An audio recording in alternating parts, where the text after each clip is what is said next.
100 évvel ezelőtt egy nő New Yorkban azt mondta, az élet nem küzdelem, az élet egy játék. És ha az ember megérti a játékszabályokat, akkor a dolgok egészen másképp kezdenek működni. Valahogy könnyebben. A lehetőségek megjelennek, az emberek is, a pénz is. Ennek a nőnek a neve Florence Scovel Shinn volt, és amit tanított, ma is emberek millióinak változtatja meg a gondolkodását. Sokan kérdezik, miért nem működnek nálam a pozitív mondatok. Florence szerint a válasz meglepően egyszerű. Az emberek kimondanak egy vágyat, de közben egész nap teljesen mást gondolnak. Ő ezt úgy nevezte szellemi étrend. A gondolataid és a kimondott szavaid olyanok, mint az étel. A tudatalattit szó szerint ezekből táplálkozik. Gondolj bele egy pillanatra. Ha elmennél minden nap edzeni, de közben csak gyors éttermi kaját ennél, valószínűleg nem várnál komoly eredményt. Az elme pontosan ugyanígy működik. A bőségről beszélsz, de közben panaszkodsz a pénzre, az árakra és a nehézségekre, akkor a tudatalattid összezavarodik, és végül a régi program marad. Florence tanításában van még egy nagyon fontos alappillér. A különbség a logika és az intuíció között. A logika mindig a múlttal dolgozik, azokkal a dolgokkal, amiket már láttál. Az intuíció viszont olyan lehetőségeket is megérez, amik még nem jelentek meg a valóságban. De erre az új gondolkodásra átállni időbe telik. Florence gyakran hozta fel egy híres versenyló Omaha példáját. Omahának az volt a furcsasága, hogy le kellett futnia egy egész mérföldet, mire igazán megtalálta a saját ritmusát. Az indulásnál csak kereste a lépést, de amikor végre belejött, szinte lehetetlen volt utolérni.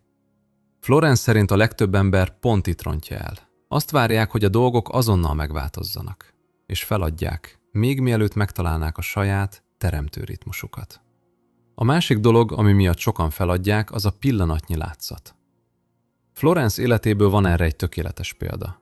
Egy vacsorán az egyik barátnője véletlenül leöntötte a drága ruháját. A barátnő teljesen kiakadt. Ez a ruha tönkrement. Florence viszont nyugodtan csak ennyit mondott. A szellemben nincs folt. Vagyis az isteni rend nem ismeri a maradandó hibát. A történet szerint később a folt teljesen eltűnt. Florence szerint az életünkben sok probléma csak átmeneti látszat, egy pillanatnyi állapot. És ha azonnal elhisszük, hogy végleges, akkor azzá is válik. És itt jön Florence tanításának egyik leggyakorlatiasabb része. Ő azt mondta, a kimondott szó a varázspálcád. A szavak képesek új irányba hangolni a tudatalattidat. És amikor a tudatalatti program változik, a valóság is elkezd vele együtt változni. Ezért használt Florence egyszerű, erős mondatokat. Ma úgy hívjuk őket affirmációk. De ezek nem egyszerű pozitív mondatok. Ezek inkább olyan kulcsok, amelyek megnyitják az elmét az új lehetőségek előtt. Most szeretnék megosztani veled 5 ilyen mondatot. És ha csak egyet kiválasztasz közülük, és 30 napig használod, az már önmagában képes átírni a gondolkodásodat. A látszólag lehetetlen vágyam most megvalósul. A váratlan most megtörténik.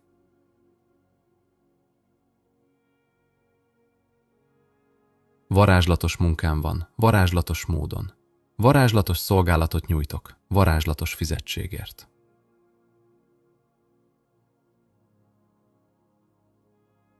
Csodálattal tekintek arra, ami előttem áll.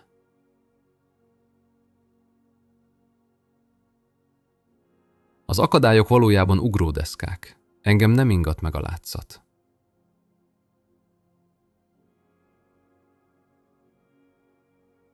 Félreállok az útból, és hagyom, hogy a végtelen intelligencia sikeressé tegye az utamat.